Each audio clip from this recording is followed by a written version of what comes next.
MorristownGreen.com.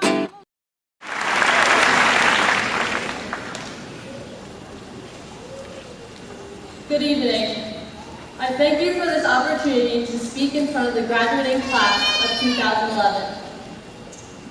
Before I get started, I would first like to mention some very important points. First, my real name is in fact just Jenny and not Jennifer. Second, I unfortunately cannot do everything, though I do try. Third, I somehow do manage to get an adequate amount of sleep each night. And lastly, perhaps most importantly, I am not a robot. I know what you are thinking, that I was designed by some gang of engineers, strategically programmed to rise to the ranks in elementary middle school before my final invasion of Morristown High School's bulletin boards. Yes, I must confess that I have lately been either watching too many science fiction movies, 2001: Space Odyssey, or listening too closely to Mr. Kenny's craze for comic books. But in some ways, besides our obsession with making random robot-like noises or doing robot dance moves, we share certain traits with these machines. Perhaps straight off the childhood conveyor belt, we entered high school on those harrowing first days when we carefully followed those room number signs that conveniently pointed us in the wrong direction. Or when we frantically ran from one staircase to another, clearly unable to reach the 4th floor. From then on, we received annual upgrades as we advanced into each grade level and it faced its particular challenges. We not only increased our knowledge, experience, and maturity, but also proved ourselves to be quite durable. After all, we have survived through heat, hurricane, tornado, gas leak, and metal detectors. Like robots, we have stuck to a mechanized routine. We have more or less unconsciously arrived at school, rushed into class before the bell rang, strolled aimlessly through the hallways, indulged in cafeteria food or the occasional Qdoba burrito, and attended after-school activities. To us, this robotic routine has been basically the same since we first started our 13 years of schooling. The psychological state of being so accustomed to a familiar stimulation that we no longer seem conscious of it is called habituation. When we step into a Starbucks, for example, the smell of coffee lingers pervasively in our senses.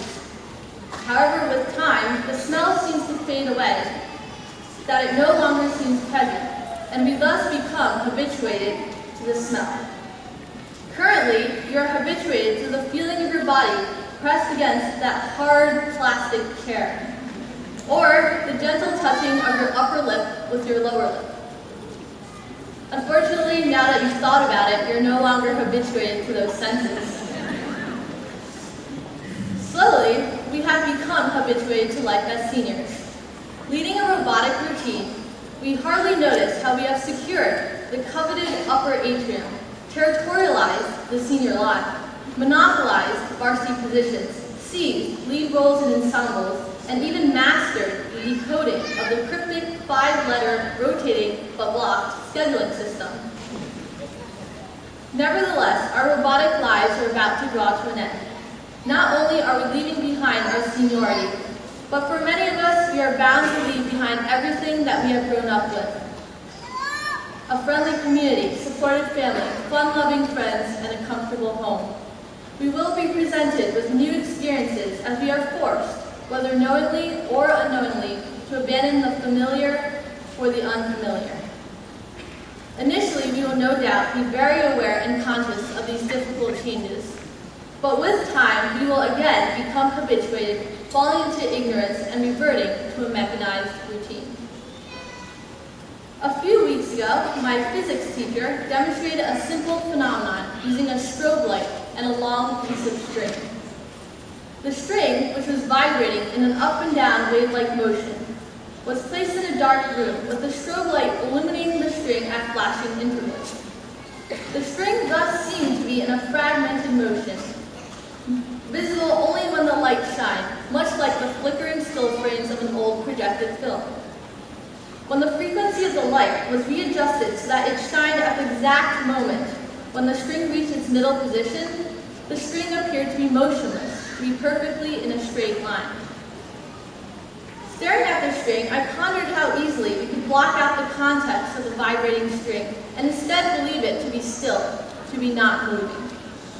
Our habituation to a robotic routine has likewise blinded us to surrounding changes. As we are able to readjust our eyes to get rid of those extra movements, of the unwanted responsibilities, trivial inconveniences, exacerbating tensions, we can narrow our path to one of stability and security. However, we must readjust our focus to see the bigger picture, that rather than being so engrossed within our everyday routine, we must educate ourselves with awareness.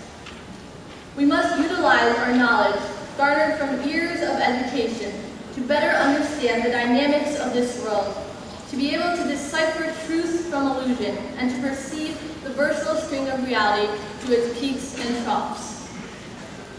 As we graduate and venture out from our comfort zones, we cannot delude ourselves that we inhabit a carefree world. Aware of the difficulties that surround us, we are called to answer the nation's desperation for compassionate understanding, cheerful motivation, positive encouragement, assuring hope.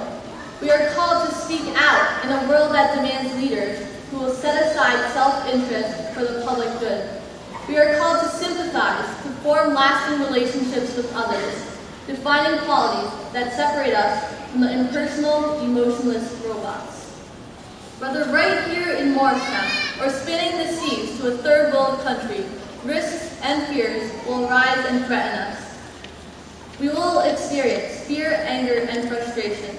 But through these trials, we should never lose sight of our purpose, our call to help others, to lead this world into a promising new era. We have come a long way since that opening day, September 6, 2007, when we first congregated as a class in the high school auditorium.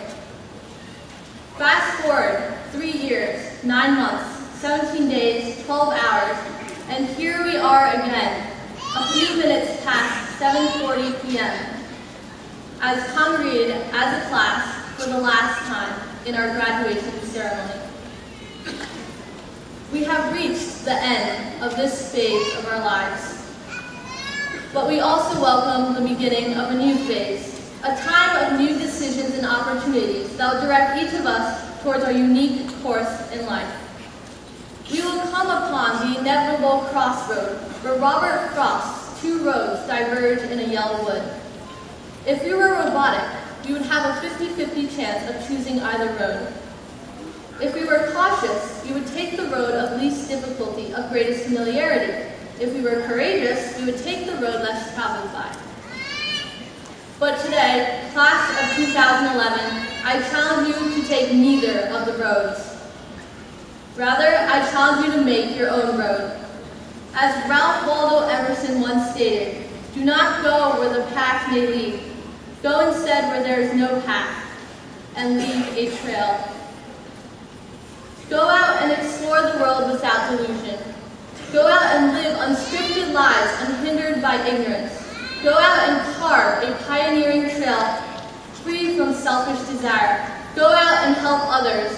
Go out and make us proud. Thank you.